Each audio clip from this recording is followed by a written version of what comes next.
En faisant demi-tour, je remarque un morceau de miroir sur le sol. Le petit fragment est poisseux, couvert d'un liquide noirâtre, du sang. Il n'est pas frais.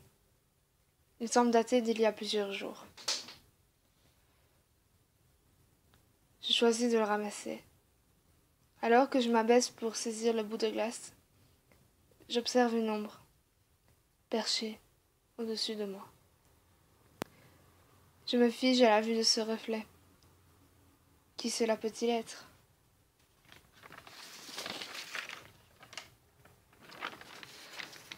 Pourquoi ne bouge-t-elle pas? Si elle m'avait voulu du mal, elle aurait eu le temps nécessaire pour m'en infliger. Je me relève lentement, dos à la silhouette.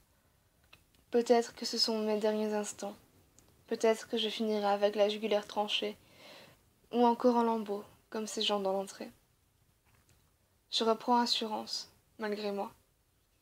Si je dois mourir, je préfère regarder mon assassin dans les yeux, pour qu'il soit meurtri à jamais par ce regard de détresse. Un frisson me parcourt tout le corps. Les mains de cette chose étaient posées sur mes hanches. Va-t-elle m'entraîner loin d'ici? Soudainement, la créature se colle à mon doigt. Je sens son souffle chaud dans mon cou. À présent, ce sont ses lèvres qui frôlent ma carotide. Je sais qui se cache là-dessous. C'est mon copain, Bastien. Il adore me faire peur. Bastien penche son visage par-dessus mon épaule. Je tourne le mien pour l'embrasser. Je sens son sourire contre ma bouche. C'est vrai qu'il n'est pas bavard, mais j'aime sa manière d'exprimer ce qu'il ressent. Et dans de tels cas, les mots ne valent rien face aux gestes. Ses longs cheveux dépassent de sa capuche. Son bouc effleure ma joue gauche. Un vrai délice.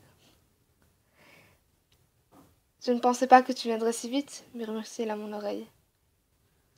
Tu sais bien que je n'aurais pas manqué de visiter un endroit glauque, dis-je tristement. Il y a un problème, mon ange? Ma mère. Je ne l'ai pas trouvée. Un lourd silence s'installe entre nous. Elle ne peut pas disparaître d'un coup de baguette magique. C'est impossible. Personne n'a été évacué. Maman devrait être ici. Je n'ai jamais rien vu d'aussi irrationnel, dis-je. Je sais, ma princesse. Rentrons, on reviendra demain fouiller, me rassure-t-il. L'aile droite. Tu y es allé? Je n'ai pas vu ta mère, Ruby. Désolée. C'est rare d'entendre mon nom. Il ne l'utilise presque jamais. Je suppose qu'il va me raccompagner jusqu'à mon appart. Je vais me faire taper les oreilles par ma colocataire pour, je cite, être une casse-cou incontrôlable et insouciante des dangers qui rôdent. Elle peut bien parler. Elle ramène un nouveau mec chaque week-end. Connaissez-vous ce sentiment de frustration lorsque vous entendez des gens copuler haut et fort et que vous ne pouvez rien faire car votre compagnon bosse la nuit? Moi, je la connais.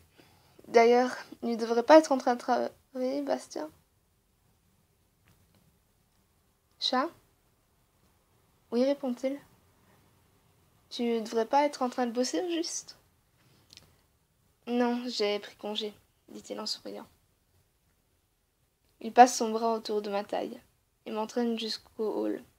Arrivé devant l'entrée, je remarque que la porte de sortie n'est plus là. Ahuri, je m'immobilise.